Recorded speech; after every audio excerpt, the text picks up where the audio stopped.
Yeah, around the world. I do card signings at tournaments everywhere. People will come with a stack of cards like this. What does that feel like? I don't know. My name is Liz Danforth, and I've been doing art for 45 years. I am presently doing new paintings for Sorcery, Contested Realm, and I couldn't be happier. I will say that my hands, I keep a handwritten journal, and I draw with my hands, for God's sake. So my hands are accustomed to handling, but signing the same thing thousands of times, literally over the course of a weekend at a tournament or something like that, gets tiring, but the look on people's face never gets tiring. And they go home happy. I do have the background of anthropology, and it's always been a fascination with people and myth and legend around the world, all kinds of different times and places and people. And so I knew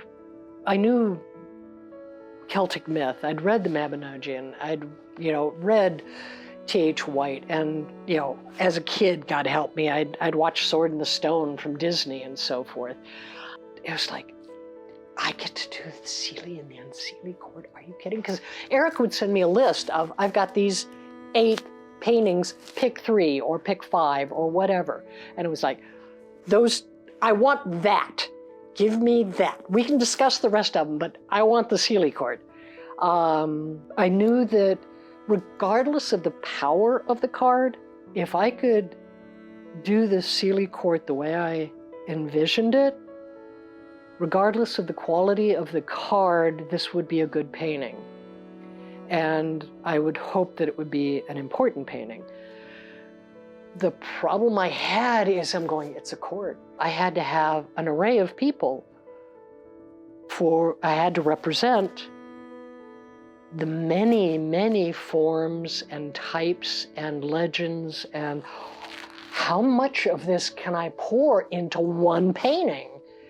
And usually I have 1 or 2, maybe 4 characters in a painting. I don't have crowd scenes. I just don't. And it was terrifying. It was like, I don't know how to handle a composition with this many people and keep the eye flowing where I need it to. And one of the things I did was back up, and I had been in Spain, and I was in Segovia and saw the Alcazar, and there is a mural on one of the palace walls of the Queen of Leon, Castile and Leon, surrounded by her court. And it was like, that's one. And I started digging around to see what else I could find out on the net, just to see how old paintings, older artists in a realistic style handled multiple characters. This is what I need to pay attention to. These are what these pieces have in common. This is how they handle not just the secondary, but the 3rd rank and 4th rank and 5th rank faces, and yet keeping them with their full personalities. Because a lot of what I enjoy painting people with has to do with, I want you to be able to look at them and get a sense of who they are. Even if it's only a little piece this much, I hope that you're going to you'll be inspired to understand hear their voices in your head, or think about what kind of person they would be if you met them one-on-one, even if they're just a teeny tiny piece of the painting. And that gave me a sense of how I could do the composition. But this is hands down the most complicated, challenging composition, color-wise, and just there's like 24 characters in there. And if you had said, oh yeah, you're going to be painting this 24 character thing and it's going to be just fine, and you're going, are you fucking kidding me? This is something I have said to an awful lot of people. Eric and I do not say this to diss my other art directors. I've had some very, very good ones. Eric is hands down the best art director I have ever worked for in 45 years in this career.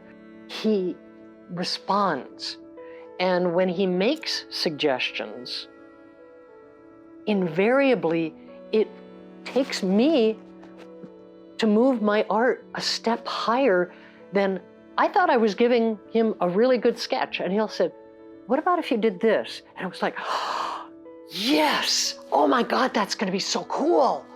And you know, the oval above Mirror Realm was specifically because Eric suggested it. That is what I started with. Eric makes me a better artist with every painting. He asks me to do things that challenge me and gives me space to do them. And knowing, you know, I'll be honest, knowing that I can benefit further by being able to offer prints, by being able to spread it on social media, instead of going, hi, I'm dropping this into a black hole and no one else will be able to do anything with it ever, and I won't be able to do anything with it in the future. The permissions he allows us are unparalleled and are deeply appreciated, but that also means I'm willing to put that much extra blood, sweat, and tears into it because I'll be able to do something more with it later.